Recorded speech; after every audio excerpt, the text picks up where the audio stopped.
Good evening, everybody. This is Mike Tedesco of Wrestleview.com. And I would like to welcome you to Wrestleview Live number 58. Unfortunately, I am doing a solo show today. Paul Nemmer decided to move to a third world country and does not have high-speed internet yet, so he cannot join me, but have no fear. I have watched all of Super ShowDown and dutifully recorded all of it for you to read on my recap. I'm sure some of you have actually watched along with me to see, so you can get the full feel of the Super ShowDown thing. Oh my goodness, this was a show. I'll say that. It was your typical Saudi Arabia house show. You know, I mean, that's the only way I could really describe it. Is that's it. It's just the old Saudi Arabia house show that they make a big deal about. There's a lot of people there. They have a big stage and all that stuff, but there's not much going on. You know, unlike the November show, which I thought was just abysmal from top to bottom, from match work all the way on down. This actually, I thought it actually had some good matches. I didn't think it was a total waste, but there was nothing at all that was like, oh my goodness, this is amazing. This is something I'd see on WrestleMania. No, nothing that we saw was, you know, maybe at best one of the matches could be considered a regular pay-per-view kind of match. Nothing WrestleMania quality, that's for sure. And at worst, it was one of the saddest things you'll ever see in professional wrestling, and we'll talk about that. I'm sure I'm looking at the comments right now. Michael Ryan. First, I want to say hi to everybody in the chat room. It's good to be back on podcasting too. I hate missing a week of the post Raw, but me and Victoria both weren't feeling well. We got Brian in the chat room. We got Michael Ryan in the chat room. We got Daniel Shell. We got Nafis Sadat in the room. If you're in the room, just say hi, and I'll make sure to give you a shout-out. I need your help to get through this show because I'm doing it all by myself. So any type of interaction is good. I think I just saw somebody say that the internet... Oh, Sweet Lou in the chat room as well. He's here. Brian, I think I said Brian already. Michael Ryan says, oh boy, the internet is running with that Goldberg and Undertaker got into a physical altercation in gorilla position. I'll have to take a look at that. You know, good rule of thumb with any wrestling news. If I don't run it, it's not true. So I have to look into that. I will definitely look into that. I can't see why. There's no reason for them to.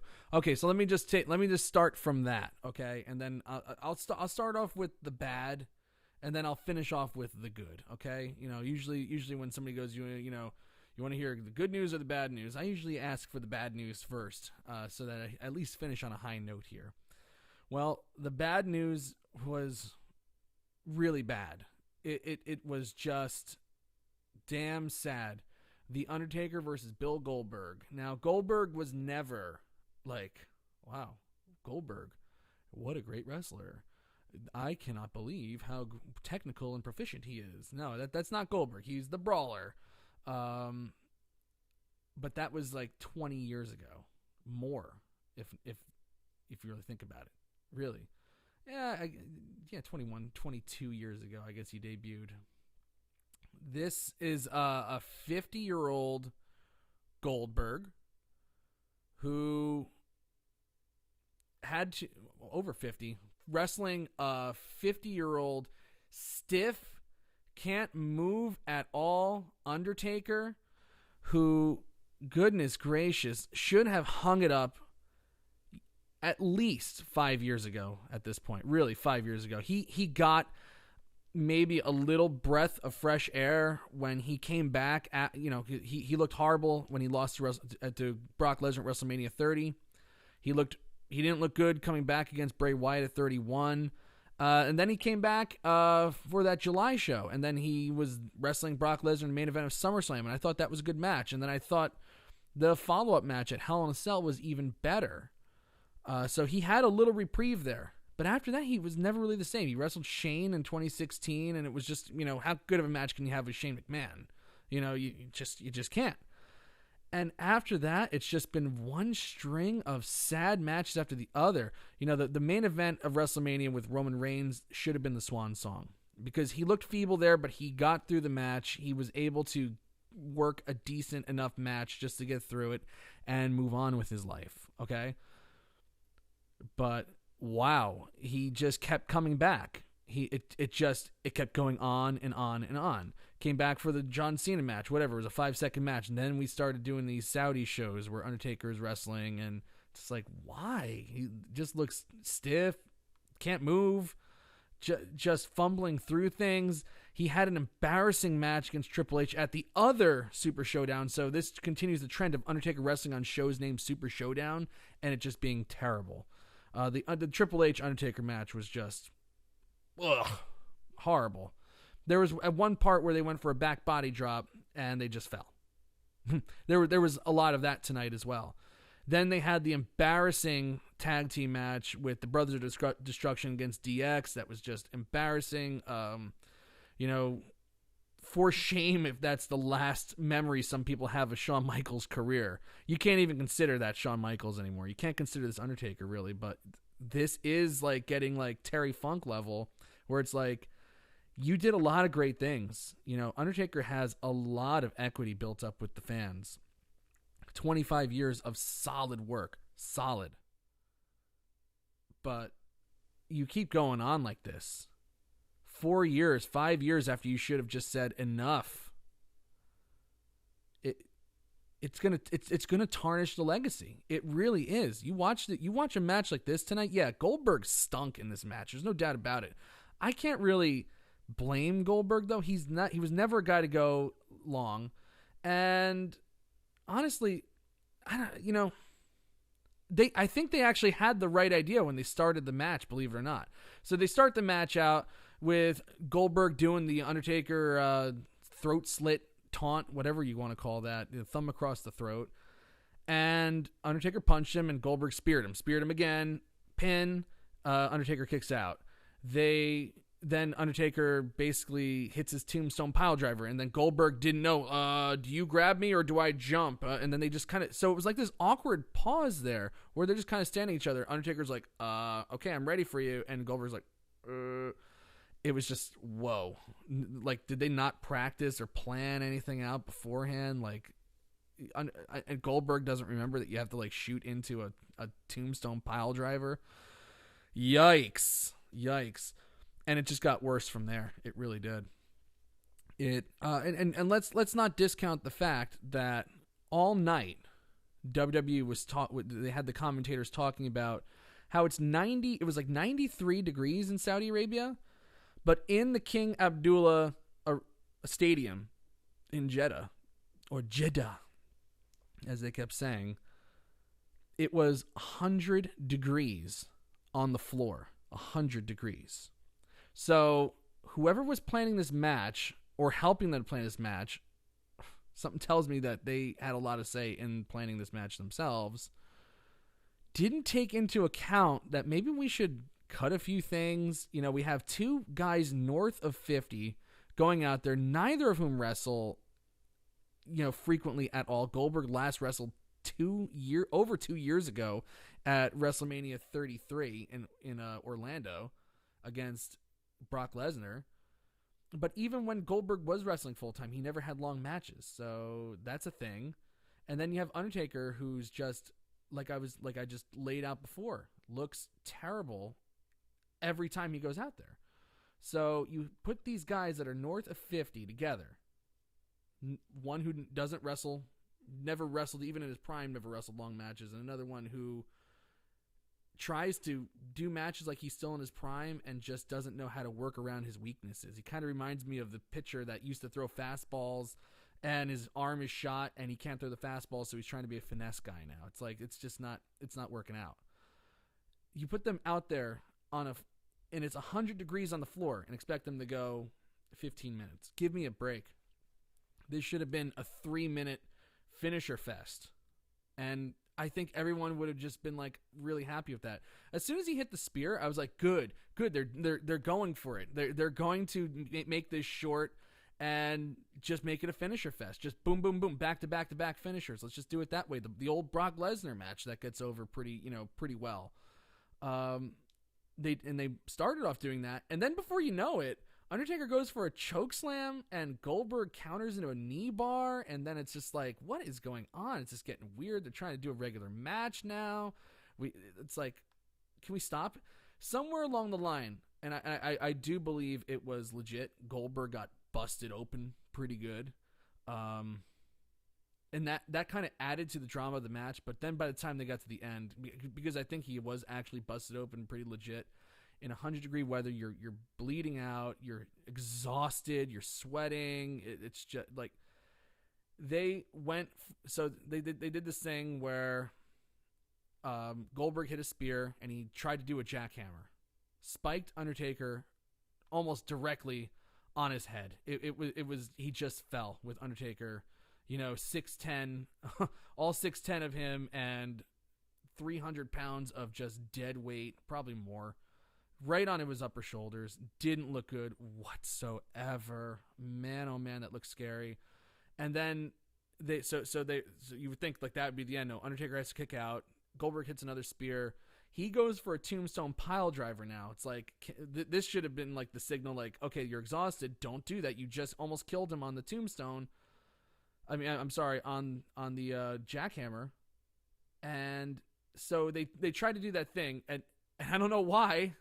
Undertaker hasn't hit this move clean in a gazillion years, including in the main event of WrestleMania when he wrestled Roman Reigns. When he wrestled Roman Reigns, they tried to do a tombstone into a bridge so that the other guy could go for it, and Undertaker fell, if you remember that, and it looked bad. This one, they tried to do it with Goldberg now, so Goldberg scoops him up for the tombstone, and Undertaker's going to try to bridge over into a tombstone of his own. They just fell. It was just so sad, so embarrassing. I'm a huge Undertaker fan. It's sad to watch. It really, really is. And then Undertaker just, I guess he thought on the fly, he's like, let's just do a chokeslam and be done with this. Goldberg was so exhausted, maybe injured, he couldn't get up at all. Think about that. I don't know if anybody remembers this in the chat room. If you do, I commend you. If not, go look it up. Undertaker versus Hulk Hogan, Judgment Day 2002. Watch Hulk Hogan try to take a chokeslam and not be able to. He just basically dead-weighted Undertaker, and I personally think that was a Hogan trick where you made the finisher look bad while he was losing the title. But this one, I think Goldberg was just so exhausted, he couldn't get off the ground and just hit this sad-looking chokeslam, and then they just did the finish, and Undertaker looked very upset after that. Goldberg was immediately attended to by a referee, but Undertaker looked pissed. And, what did they expect? Should have just been a finisher fest and been done with it. 100-degree weather, two guys north of. Give me a break. Horrible. I'm just checking out the chat room here. We got Saucy in the room. We got Evan O'Brien. Hello, sir. Let's see. We got Kelowna. Hello. We got Hayden Barker. Hello. Hayden says that the weather in Saudi Arabia is a spring day in Arizona. Oof, man. I know Arizona gets pretty hot out there. Jens Jacob Hansen. Hello from Denmark. Well, hello. Nice to have you here with us. Thank you. And Hayden, thank you. We are feeling better. I appreciate that. What say you in the chat room? Did you? It was pretty sad to watch. It just really, really was. I didn't. I hate feeling sad after Undertaker matches. I just really do. And this one definitely made me feel like, oh man, just sad. Just very, very sad. All right. So apparently there's a rumor going around that they got into a brawl or they got into an altercation. I don't know, but if that, they've been building this show up as equivalent to or better than WrestleMania. Well, not even close. And I thought WrestleMania wasn't as good as other people said it was, and I was there live. So, what does everybody else? So let's backtrack a little bit. Let me go and see what the Twitter polls are saying about this show, and we have 72% thumbs down. Well, I kind of expected that, to be honest with you. Between them doing the Saudi show and people generally don't like these shows just on principle, and it seems like people on principle also just don't like anything WWE in general.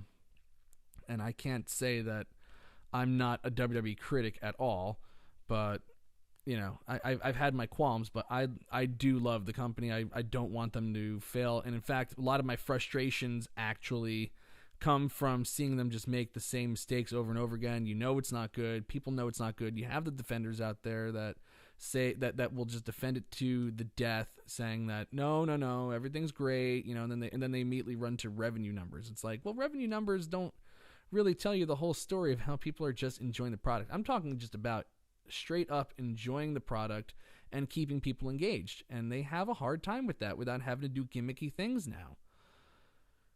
That's a whole conversation for another day. In fact, I might even do that conversation with CJ Bowman when we do our next State of the WWE podcast coming up before SummerSlam. But I do think that this is actually deserving of the 72% thumbs down, just because it just wasn't a good show. It just there was a few good matches, but for the most part, it was just like a house show. It's really like, if anybody saw the Shield's Last Stand, that thing that they put on at the end of April was Dean Ambrose's last match before he left and went on to become Jon Moxley and tell everybody how happy he is to be Jon Moxley and away from this company. It had the same feel. The wrestlers did basically the same matches as they would on the Shield's Last Stand, which is just a house show, but this just had fireworks and a lot more people there, and it was in a stadium. So really, that's about it. All right. Let's talk about some other things that I didn't like. I actually have to scroll through because there really wasn't much. Oh, I got to say, I hated the 50-man Battle Royal. I don't care about the finish, with Mansoor winning. That's fine. It's just... the whole thing about this show that's just so, just always feels really, gross to me is just how heavy-handed they are on the propaganda. So it's just like, they don't do that at WrestleMania. It's no other show. It just feels like I'm just being beaten over the head with how great Saudi Arabia is. And, all you have to do is just pick up a do they even have newspapers to pick up anymore? I don't even know. I haven't seen a physical newspaper in a while. At the high school, they don't even carry newspapers anymore because everything's just online. But all you have to do is just check those out and see that it's not the people. It's not the people. It's just they have a bad government there, and I think the whole rationale for them justifying why they continue going over there. Obviously, there's a ton of money to be had, a ton of money, and I can't begrudge a company for taking the money, especially when they have, stockholders to answer to, and, people are expecting to make this money, and they need to make this money to, please their stockholders, and they bought stock in good faith thinking that they were going to be keeping this money, and they are. They're just fine. But it's... the whole rationale for them going over there is the fact that they're going to advance women's rights in Saudi Arabia. And that was the big thing, especially in November when the whole Jamal Khashoggi thing was happening. And of course, like while Hulk Hogan was making his entrance that day, it comes out that they dissolved Khashoggi in acid. It's just like this whole horrible, terrible thing that happened. And but the whole reason they said was, we're going to bring change. We're going to bring about change. Well, they attempted to bring about change tonight, or today. It's still daylight where I am. By flying Natalya and Alexa Bliss over there. They were hopeful that they would be able to have a match. I think they looked at the backlash from the November show And they said, well, when we go over there next time, we have to show that there is some change happening here. And this Vision 2030 thing that they got going on, where they're going to become a more politically temperate country, or, you know, kind of lay back on Sharia law or whatever it is that the Vision 2030 is going to accomplish. Well, WWE wanted to press the issue and say, we want to have a women's match on this show. And they did it, I believe it was in the United Arab Emirates. If I'm not mistaken, it was Sasha Banks and somebody else. Somebody in the chat room just let me know who that other person was. I can't remember who it was. I want to say it was Bailey, but I'm not 100% sure. They had them wrestle in like full body suits, you know, like power, like they look like almost like Power Rangers or something like that. They could have done that tonight, you know, but it was Banks versus Alexa Bliss. Thank you, Michael. They could have done that, but they were negotiating back and forth with the Saudi General Sports Authority. Thank you. It was also in Abu Dhabi. Thank you. They went back and forth with the Saudi General Sports Authority, and at one point maybe they were going to let it happen, and then they backed off on it. From what I read, Jeddah is a much more understanding city than Riyadh, which is, I believe, where they'll be going later on this year. So they figured if we were going to get a match on, you know, with the women, it's going to be this show. And they flew them over there hoping that, you know, well, if they're here, we're expecting to do this. And they said no. And WWE said, okay. So the whole premise of them being over there is we're going to advance women's equality over there and this and that, and they couldn't get it done. And it's just we're having these shows, you know. I almost feel like, you know, so like some of the wrestlers kind of phoned it in tonight on some of the stuff, and I can't blame them. Maybe even, you know, now I'm just throwing stuff out there. I'm just spitballing. Maybe WWE told them to. Who knows? You know, like you know, they were brought over. I believe WWE was also brought over there on false pretenses too.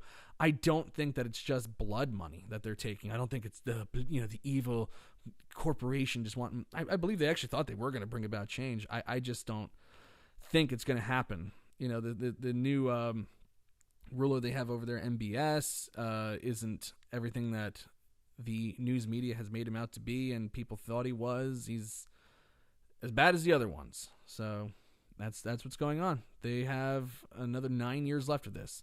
Saucy, let's see. So I'm trying to understand what you're writing here. Saucy is in the chat room. I believe you're saying that you're from the Middle East. I just want people, even if it's bad with the politics, and just enjoy some wrestling. I don't think people should bash the Middle East just because of this event. No, it's not a Middle East bashing because of this event. No, the Middle East gets bashed because all the news that comes out of there is bad, and there's a lot of backwards things that go on that shouldn't happen, and it's not the people. Like I said before, I thought one of the coolest moments of tonight was after Kofi Kingston's match against Dolph Ziggler, which I thought was no better than a house show match that I've seen them have before, to be honest with you.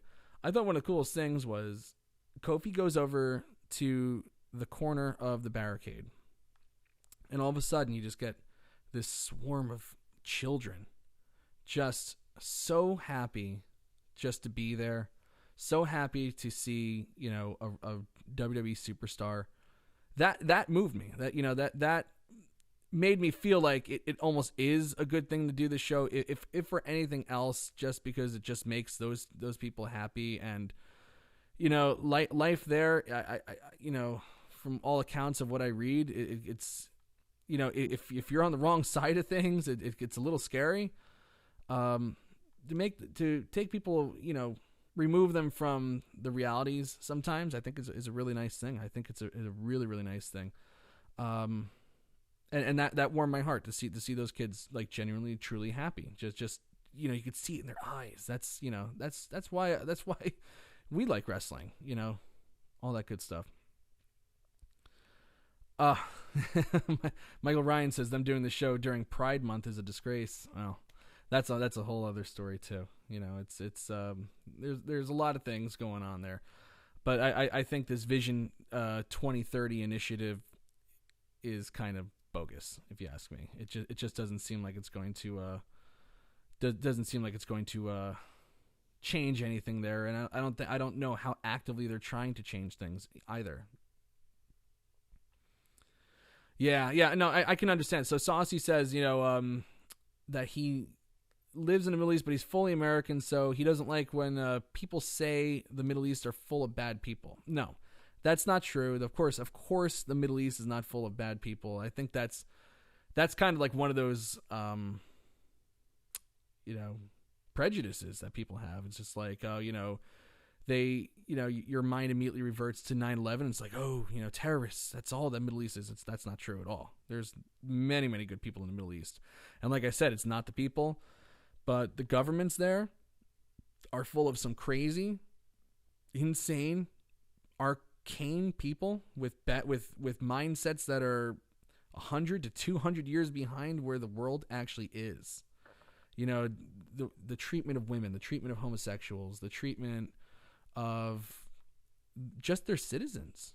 Sometimes a lot of people suffer over there. You look in certain places in Syria, the roads are destroyed from bombs that their own country have set off to prevent military from moving through the country. But that also means that these people can't get food, and there's people starving and dying. It's bad. But anyway, this isn't a political podcast. What am I doing here? This isn't a political podcast. This is a wrestling podcast. So let's get back to the wrestling stuff here. So sorry. Anyway, I thought this 50-man battle royal stunk. And it was it was this guy Mansoor, who's been on NXT. I haven't seen him yet. This is actually my first time seeing him. And my initial thought was, whoa, Ali has a twin. That's amazing. But it was not Ali. It was this guy, Mansoor. He was signed last year during the Greatest Royal Rumble, and as part of when they had the WWE tryouts in Saudi Arabia. So it's just basically he got signed last year. They did the 50-man battle royal, and it's just basically saying, hey, look, our Saudi signing paid off. Okay, cool. So that's what they wanted to do, and show the government that look at how well we're doing. So let's see. Another match I didn't like, Dolph Ziggler and Kofi Kingston. Like I said, it was nothing wrong with it. It was just, it had no heat. House show material. I've seen them wrestle before many times at different points in their career. I've been to it's been almost 70 WWE live shows. A lot of WrestleManias, a lot of TV tapings, only a few house shows. But one of the house shows I did go to, it was Dolph Ziggler versus Kofi Kingston. I also went to a SmackDown taping. It was Dolph Ziggler, Kofi Kingston. It was almost all the same matches. And this really felt like just another one of those house show, random SmackDown matches. It just, there's not much that they can do together that they haven't already done. And it just, they kind of just did some stuff, and Kingston won. They'll be wrestling again at Stomping Grounds in a steel cage, and I'm positive that will be a better match. And finally, I think I'll just say the last match that I really didn't like was Shane McMahon versus Roman Reigns. Sorry. I just didn't like it. Shane is exhausted all the time in regular conditions, and then I guess having to wrestle in 101 degree weather made it even worse. But it wasn't a bad match, but it's just, I just can't.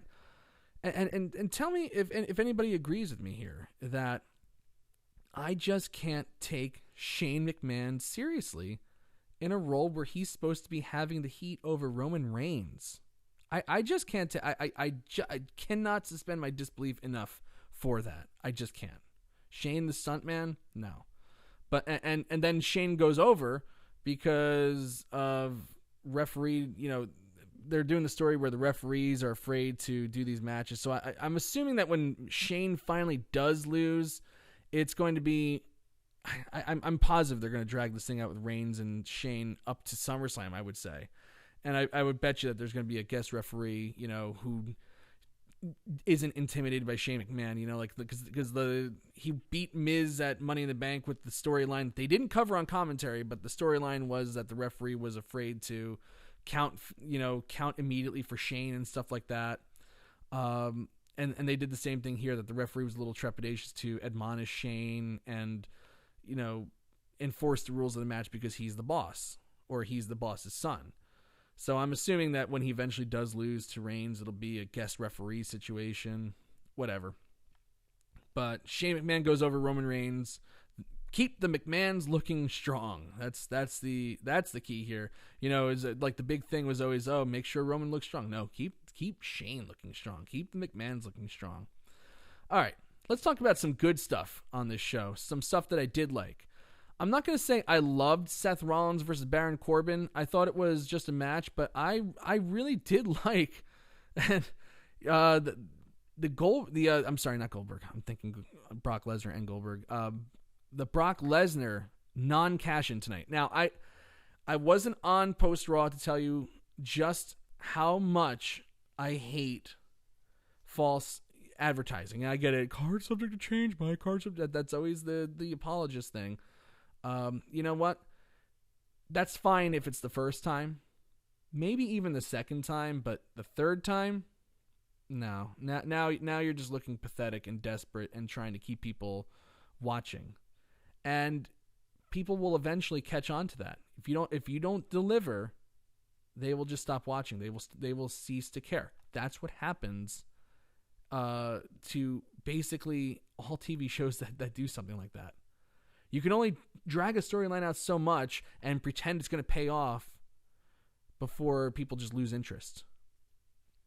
So this was the fourth non-cash-in, but this was the best of them all, I thought. I thought it was just absolutely idiotic that they didn't do it on Monday and wanted to stretch it out, whatever. And now they can stretch it out till the fall and do my original prediction, which is Brock cashes in on Kofi Kingston on the first SmackDown on Fox. So that's what I think is happening. But he went to go cash in on Seth Rollins, and Paul Heyman trips coming into the ring, which was hilarious. And that distracts Lesnar enough for Rollins to low blow him, get a steel chair, and just annihilate him. And Rollins was... TDE Wrestling didn't have, I don't know, maybe they were working or something like that, but they didn't have any GIFs up today. I wish I could show you a GIF of Rollins absolutely beating the garbage out of Brock Lesnar with the steel chair. It was freaking nasty. He hit him, he was hitting him on the back, which is fine. Then he rolled over, and Lesnar had the briefcase, and he was holding his hands up like this over his chest, and Rollins cracked him on the forearm with his chair super, super hard. I was like, initially I thought, oh my God, he might have broken his forearm. And then Brock Lesnar was kind of laying there and he was, rubbing his forearm, but then it actually turned out to be his elbow that really got hit, because they showed a good camera angle of that afterward. And it was nasty, black and blue, really, really nasty. So non-cash in, I'm pretty sure Brock Lesnar's fine. He'll probably just be really bruised on that elbow for it looks like going to be like at least a month before he feels 100% there again, but it'll buy us time and it'll start creating some distance. I don't care if the Money in the Bank contract is not on TV every week. I don't care. In fact, I think that makes it better for when the person finally does cash in. Oh my God, I wasn't even thinking Money in the Bank. So just leave Lesnar out for now. Just leave him out. Maybe bring him to SummerSlam if you really need to. But if I were WWE, they used him so much and they teased 4 cash-ins. Neither of them were successful. I think it's time to just give us some distance with Brock Lesnar and let us miss him and bring him back for October. So that's my view of it. I thought that was a very good way to kind of culminate these non-cash-ins that are kind of becoming annoying and desperate looking. Intercontinental Championship match, the Demon Finn Balor versus Andrade. Wow. I thought that this was just going to be a squash of Andrade, because that's basically like all the Demon matches now.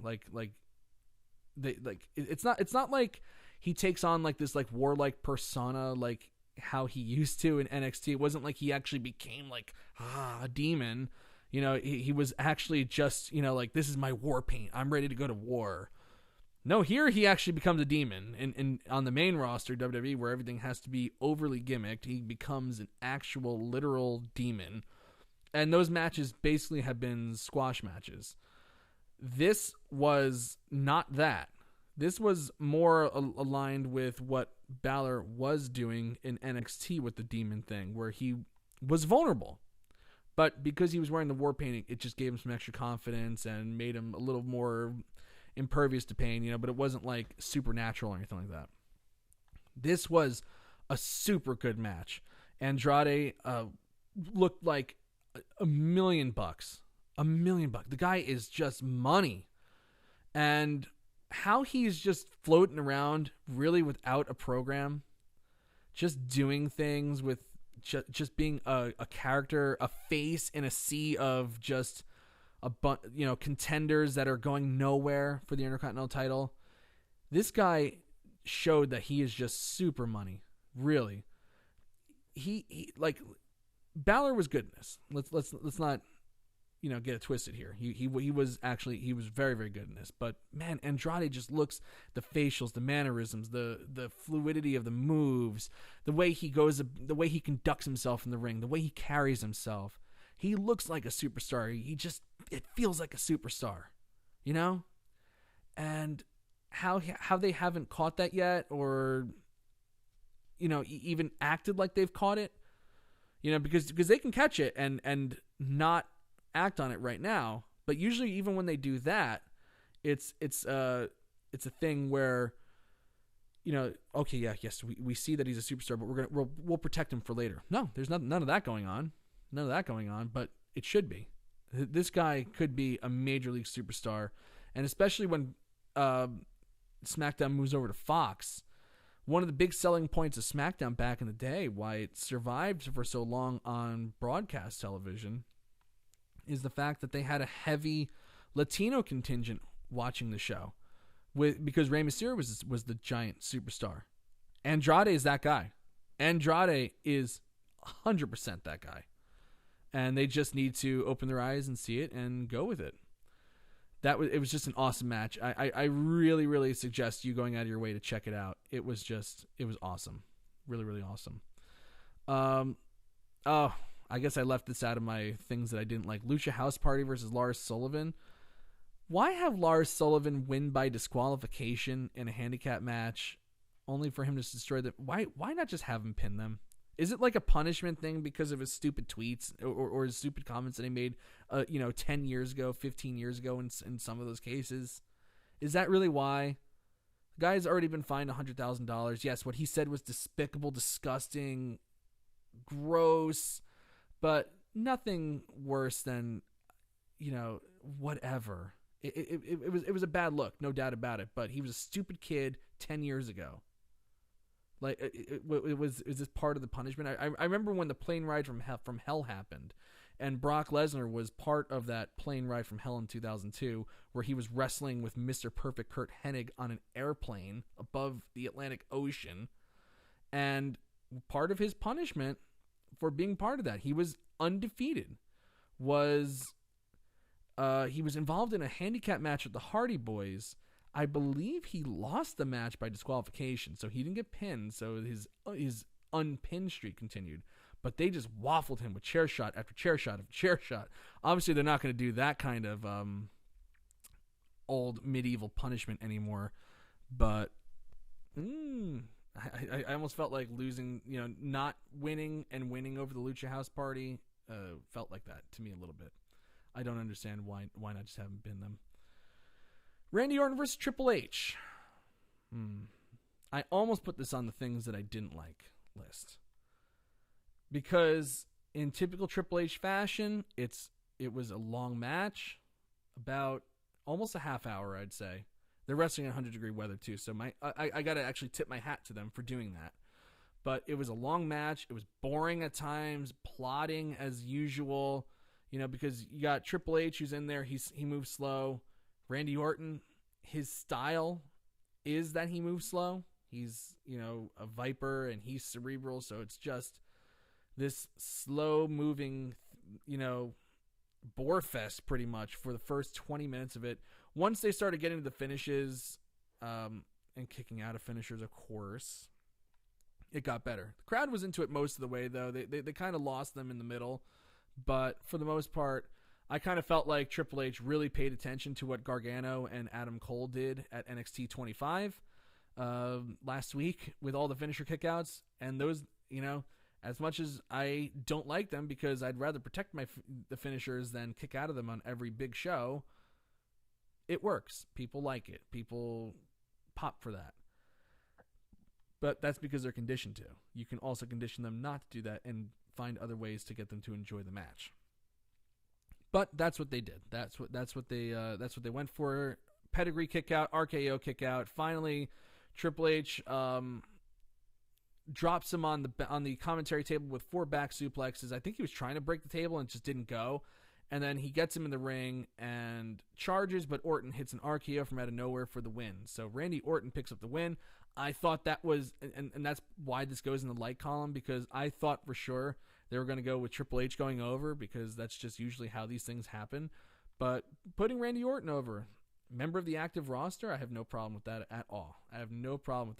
And in fact, this is one of the times when the WWE commentary was actually pretty damn good and told a good story leading up to this, with the fact that Orton is always saying, like, whenever you talk about great champions, people always mention John Cena, Ric Flair, Triple H. They don't mention Randy Orton. Meanwhile, he's a 13-time champion.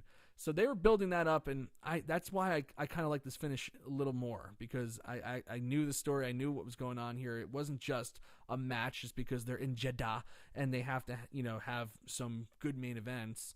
There was actually a point to it. They actually put a little backstory to it, and I really like that.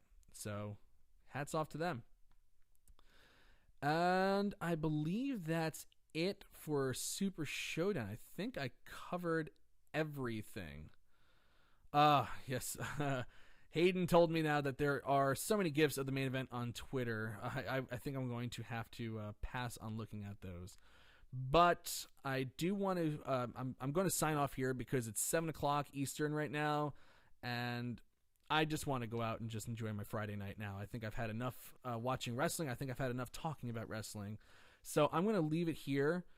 A programming note for the post-Raw on Monday, I am not 100% sure we're going to do it. We have to go to Philadelphia that day, and I don't know if we'll be back in time to catch the beginning of Raw. I don't even know if I'll be recapping it on Monday. Maybe we'll do the post-Raw if we catch enough of Raw, but we shall see.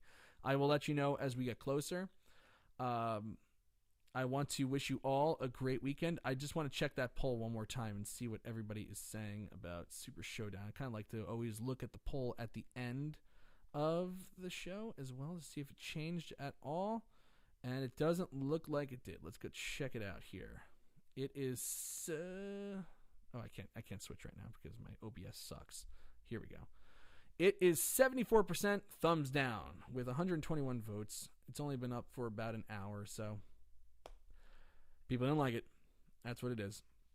Well, this has been Wrestleview Live number 58. I am Mike Tedesco, the host of Post Raw, along with my wonderful wife, the very pregnant Victoria Tedesco. I also, usually who I host Wrestleview Live with is Mr. Doug Lackey, who is also the host of a great little show that I think very few people are going to be on the milk carton after that 50-man battle royal, but I'm sure that I think the Colognes are staying on there because they were not in this. Also, a weird note about the 50-man battle royal real quick. I was looking at the names, I was looking at the people in there, and then I started counting on my recap on how many there were. I think there was actually more than 50 people in the battle royal. I'm going to go back and actually have like a real count and look at it, but I think it was more than 50. It's kind of weird. So it's weird to promote as a 50-man battle royal when it was actually bigger than that, but I guess they like round numbers. Anyway, so check it. So there's a lot of stuff, a lot of great content on this channel. We have Post Raws, we got Wrestleview Weekly, we got Wrestleview Live. I'm Mike Tedesco. I will check with you on Monday, hopefully. If not, I will be back with you very soon. Enjoy your weekend, and it was nice being here with you. Thanks for hanging out with me on a Friday evening. Be well. Take care.